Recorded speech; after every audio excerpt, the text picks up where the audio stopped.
a young lady walks out of her house on a freezing January morning. Her last text to her mom is only 2 words, "Oh man." 5 days later, police found her car abandoned, her phone mysteriously turning on and off, and inside her ex-boyfriend's apartment, a bleach-soaked crime scene and hours of midnight dumpster runs. This is the real, still unfolding disappearance and murder of Ashley Elkins, a woman who walked in alive and never walked out.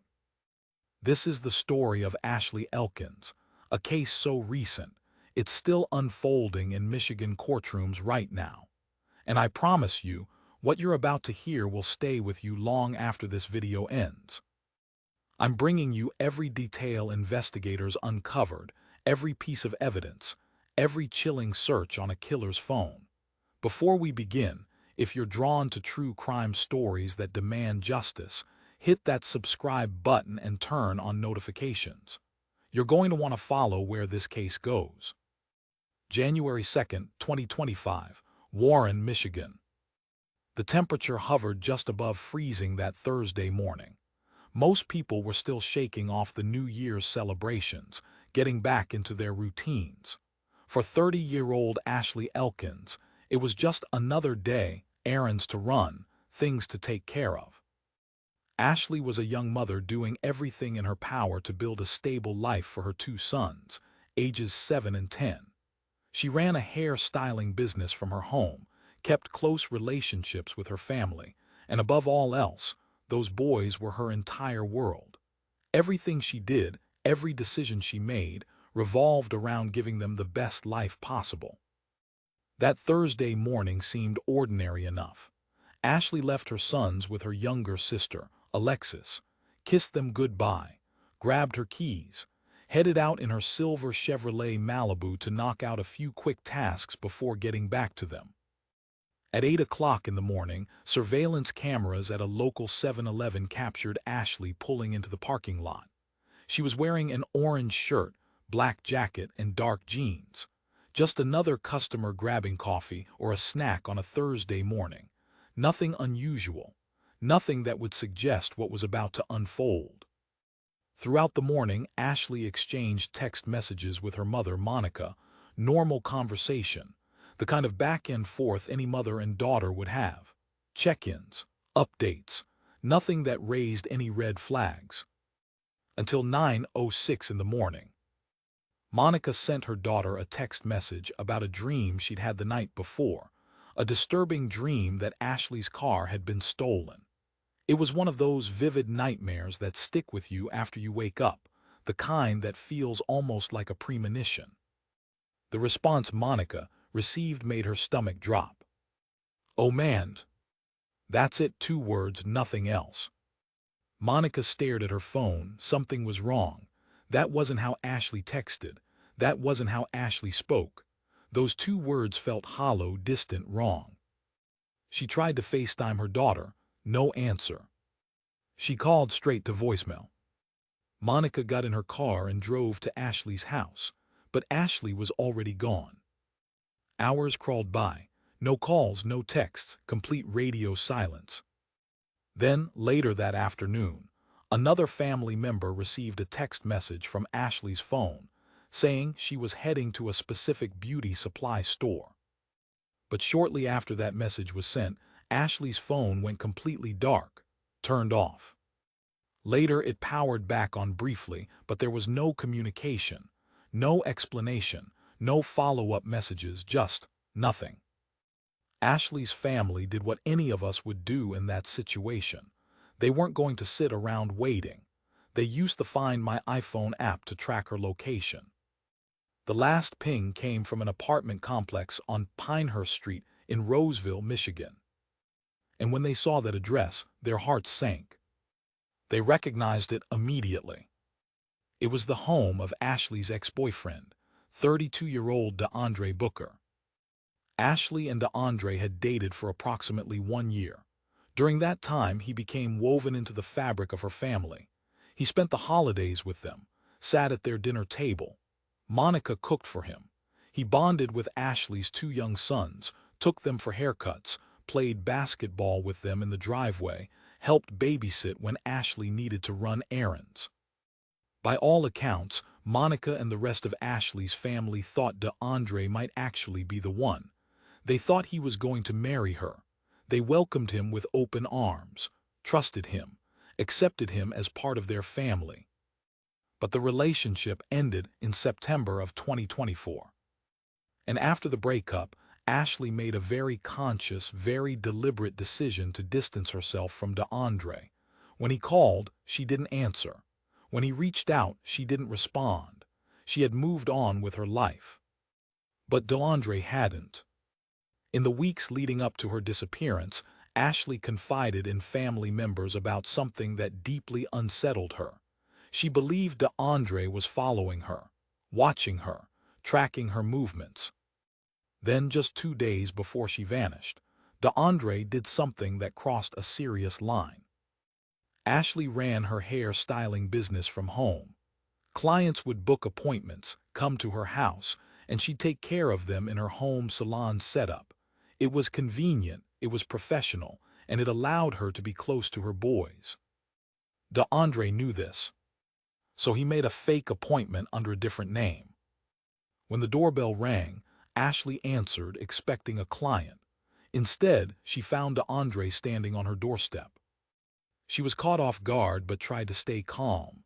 Her children were inside. She told him to be quiet, the boys were home. He knocked on the front door, then he knocked on the side door. Ashley refused to let him in. Eventually, he left. 2 days later, Ashley disappeared. When Ashley's family tracked her phone to DeAndre's apartment complex that evening, they didn't waste any time. Monica, Alexis, and the father of Ashley's 2 children drove out to Pinehurst Street and searched the parking lot. No silver Malibu. They knocked on DeAndre's door, no answer. Monica went straight to the police that same night. She told them everything: the strange text message, the fake appointment, the breakup. The weeks of Ashley feeling followed. She had a gut feeling, a mother's intuition screaming at her that something terrible had happened. "I'm telling you, it's not like her to go over there," Monica told police. "I feel like she has some kind of problem and he's the person to help out."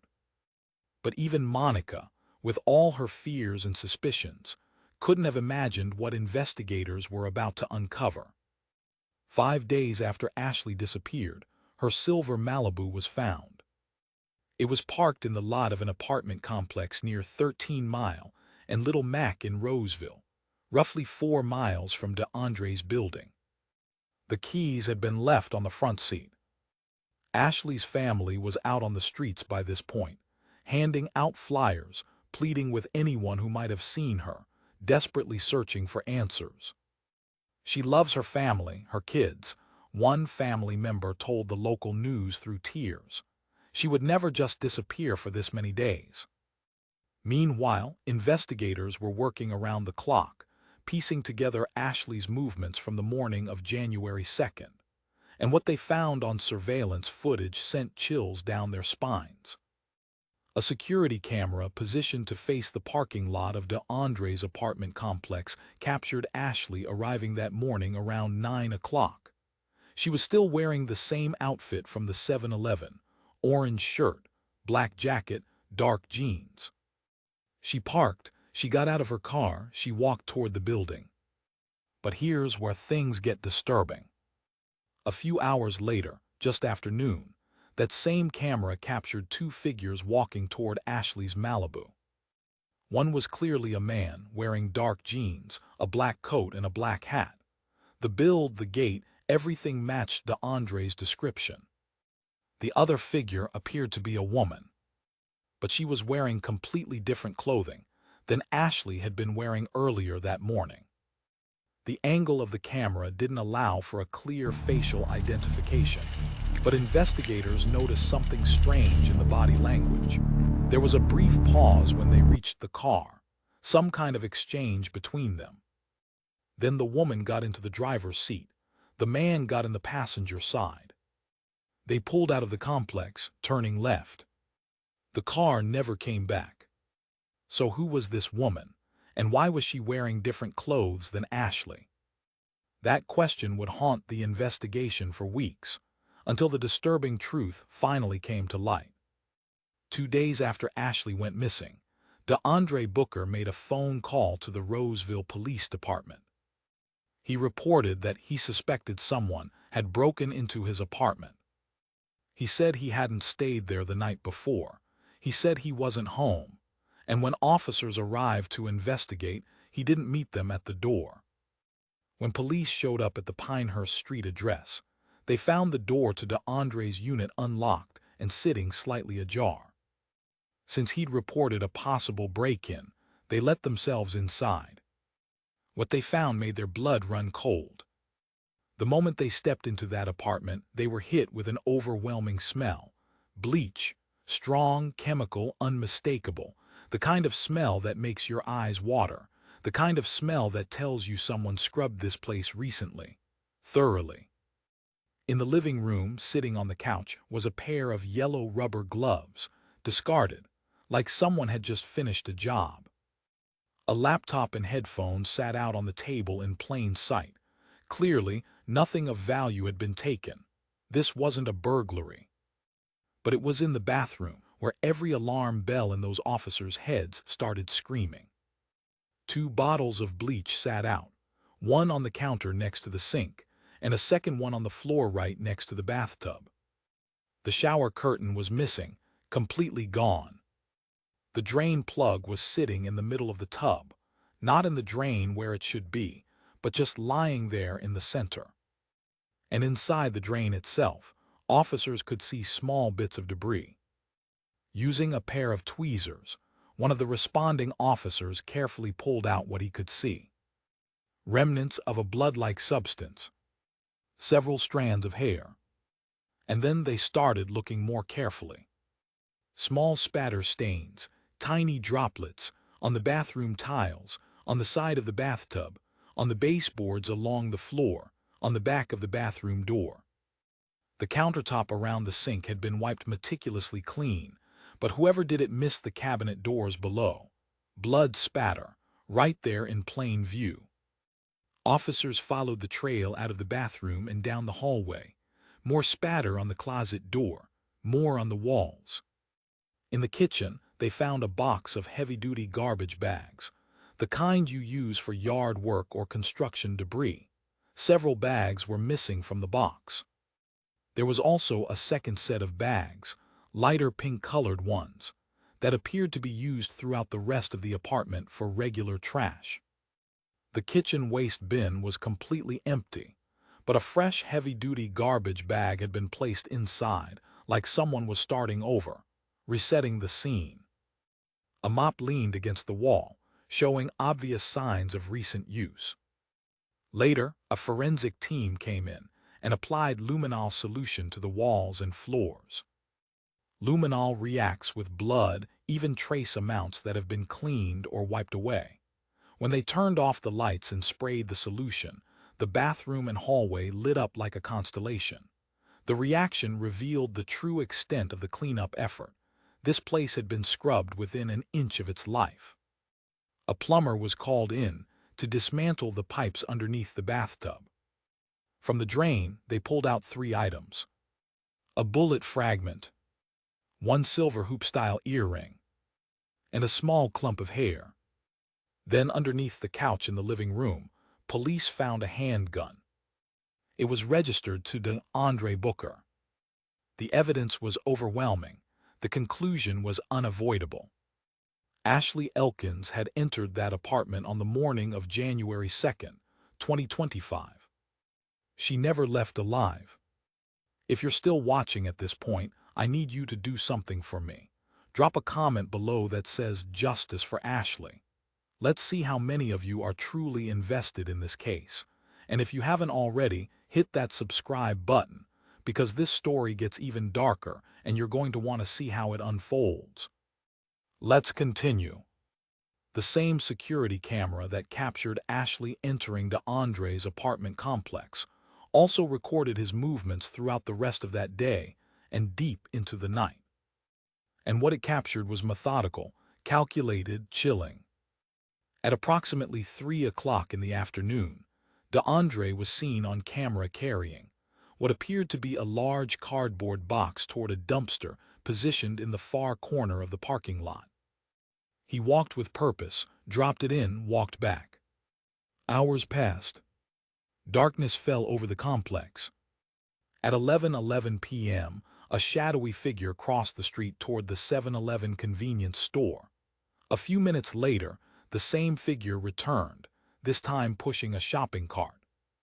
Shortly after, he emerged from his building again, this time carrying a pink garbage bag. He walked to the dumpster, threw it in, walked back. These trips continued, back and forth, over and over, different dumpsters around the complex, different bags. At 1 o'clock in the morning, the figure carried a larger, heavy-duty black garbage bag to the north parking lot and disposed of it in yet another dumpster. By 4 o'clock in the morning, the surveillance footage showed a figure walking along the tree line that separated the Pinehurst apartment complex from the neighboring buildings. The figure was barely visible, just a silhouette moving through the shadows, carrying another large dark bag. He reached a dumpster, threw the bag inside, walked back to the building, no longer carrying anything.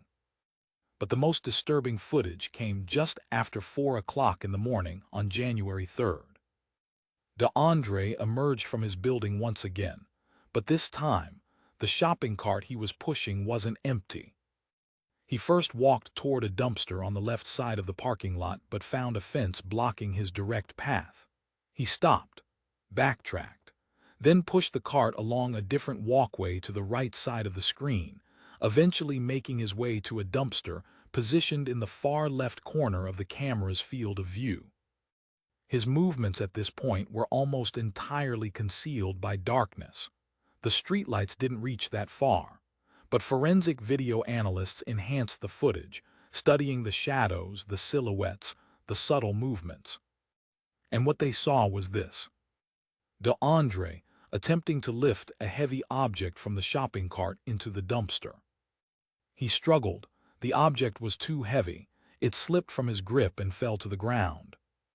He bent down, repositioned himself, grabbed it again, and with significant effort he managed to lift it up and over the edge of the dumpster.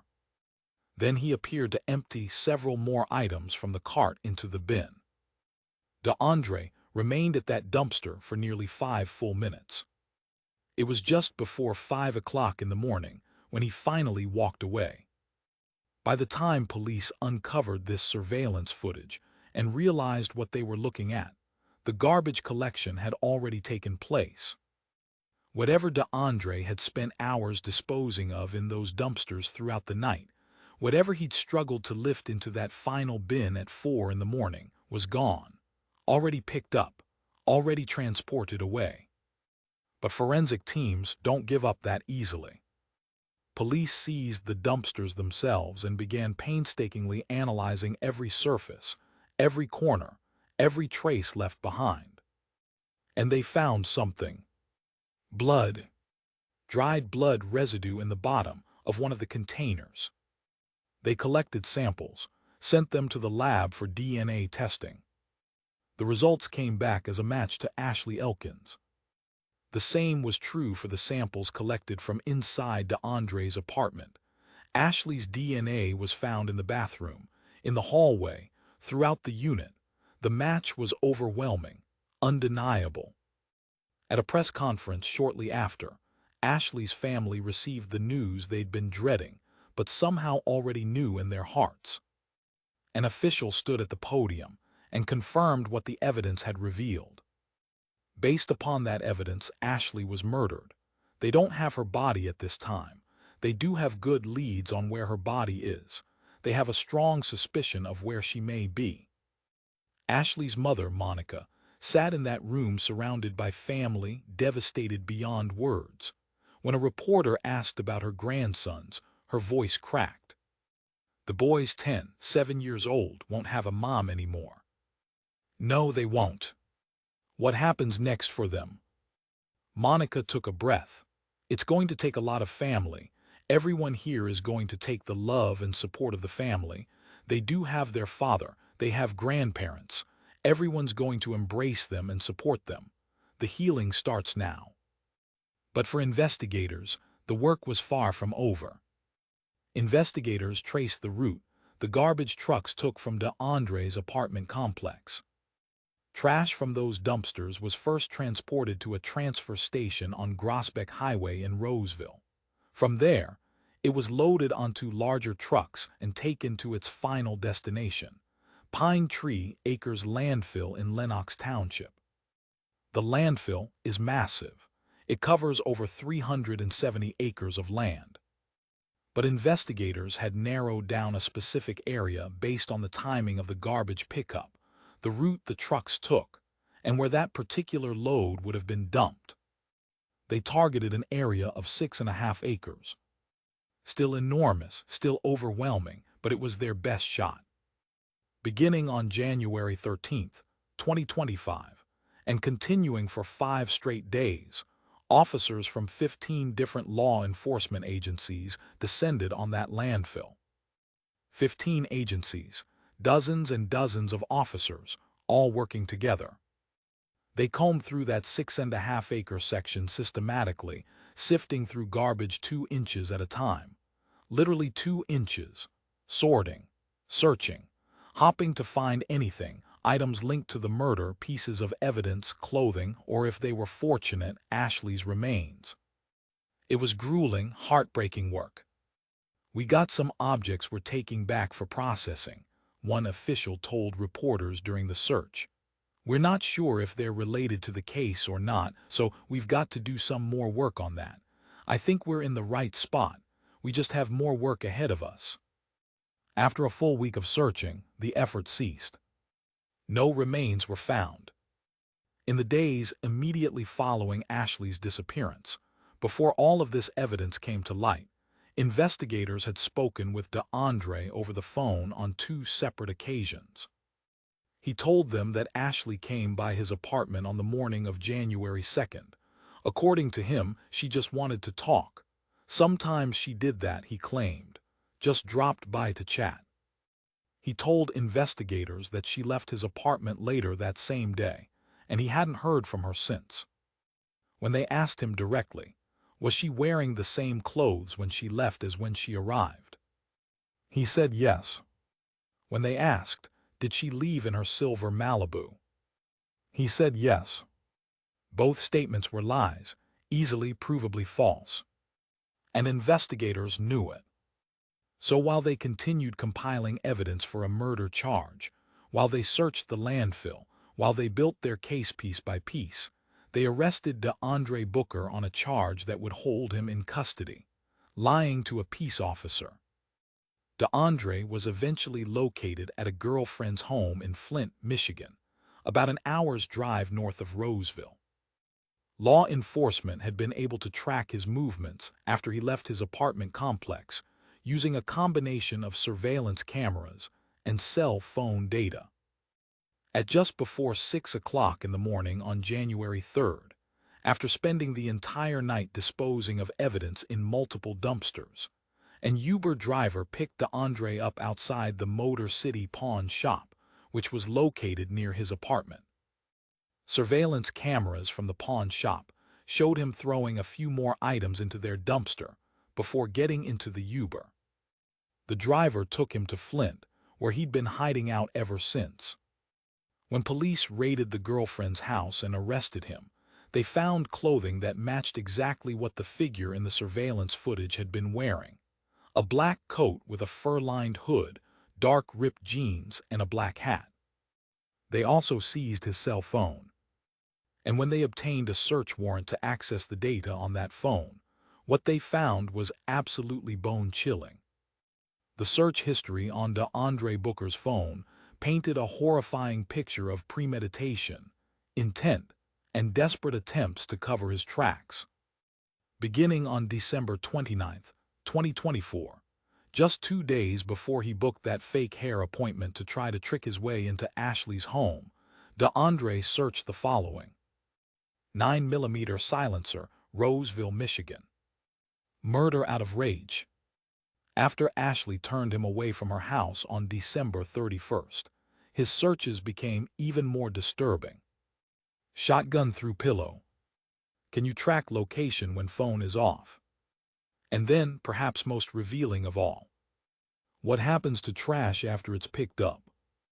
He was already planning, already thinking ahead, already plotting how to dispose of evidence. In the days after Ashley's murder, while he was hiding out at the girlfriend's house in Flint, his searches showed a man desperately trying to evade justice. What to do on the run. How to beat a polygraph. Delete Google history. These weren't random searches. They were a digital roadmap of his intentions, his actions, and his consciousness of guilt. DeAndre Booker was arraigned and held on a $250,000 bond. But investigators still had questions, and one of the biggest questions was about the woman in the surveillance footage. Remember the mystery woman, the one captured on camera getting into Ashley's silver Malibu and driving it away from DeAndre's apartment complex on the afternoon of January 2nd. For weeks, investigators and the public speculated, was she an accomplice? Was she involved in the murder? Did she help DeAndre cover it up? The truth turned out to be far more manipulative. Her name is Payne Barksdale. Payne is the adopted daughter of DeAndre's sister. Though less than a decade separated them in age, Payne had grown up viewing DeAndre as a supportive uncle figure. He'd been there for her during difficult times in her childhood. She looked up to him, trusted him. They'd gradually lost touch over the years as life took them in different directions, but recently they'd reconnected. On the morning of January 2nd, 2025, DeAndre called Payne with what seemed like a simple favor. He said he needed his friend's vehicle removed from his apartment complex because he didn't want to get in trouble, Payne later testified in court. He spun her an elaborate story. He told her the car belonged to a male coworker. The coworker had just bought the vehicle, but it wasn't registered yet. No plates. The coworker didn't have a driver's license. And according to DeAndre, the cops were hot in that area, so he needed someone with a valid license to move the car to avoid any issues. Payne had a valid driver's license. She wanted to help her uncle. DeAndre even requested an Uber to pick Payne up from her apartment and bring her directly to his building on Pinehurst Street. He had it all planned out. When Payne arrived, DeAndre was waiting. He walked her to the silver Malibu, told her where to drive it, to another apartment complex a few miles away where his coworker supposedly lived. She followed his instructions, got in the car, drove to the location he specified, parked it. DeAndre told her to leave the keys on the front seat. Before calling another Uber to take them back, DeAndre did something that should have raised red flags. He grabbed a bag from inside the car, walked over to a nearby dumpster, and threw it away. But Payne didn't question it. She trusted him. Then he made one final request. He asked her to stop at a beauty supply store called Kelly Beauty. Surveillance cameras from the store captured the Uber pulling into the parking lot. Payne got out of the car and went inside while DeAndre remained in the vehicle. He asked her to pick up a couple of specific items. Investigators believe this is the exact moment when Ashley's cell phone was powered back on, to create a GPS ping showing her location at the beauty supply store, not at DeAndre's apartment where she'd actually been murdered. During the Uber ride, Payne later testified, DeAndre asked her some strange questions. If you turn a phone off, will anyone still see your location? Payne explained to him, whatever location the phone was at before the phone was turned off, then yes, that's the last location that will show. Then he asked if she and he could share locations with each other. At the time, Payne thought it was odd but didn't think much of it. She had absolutely no idea she'd just been used as an unwitting pawn in a murder cover-up. She had no idea the car she just moved belonged to a woman who was already dead. She had no idea the man she trusted, the man she viewed as family, had just manipulated her into becoming part of his alibi. DeAndre Booker's court appearances have been nothing short of chaotic and disturbing. At his preliminary hearing in August of 2025, he demonstrated behavior clearly intended to disrupt the proceedings and intimidate witnesses. When Ashley's mother, Monica, took the stand to testify, DeAndre refused to sit down. He just stood there staring. The judge addressed him directly. "Mr. Booker, I was told earlier that you did not want to sit. You can sit if you wish, but if you don't want to, you can stand." No response. DeAndre said nothing, just stood there. His defense attorney placed an objection on the record. "I want to place on the record an objection to the defendant posturing in this matter in an attempt, in my opinion, to intimidate witnesses that are going to be testifying against him today." Over the course of the multi-day preliminary hearing, more details about DeAndre's past came to light. He was a veteran of the United States Army, but in 2017 he went AWOL, absent without leave.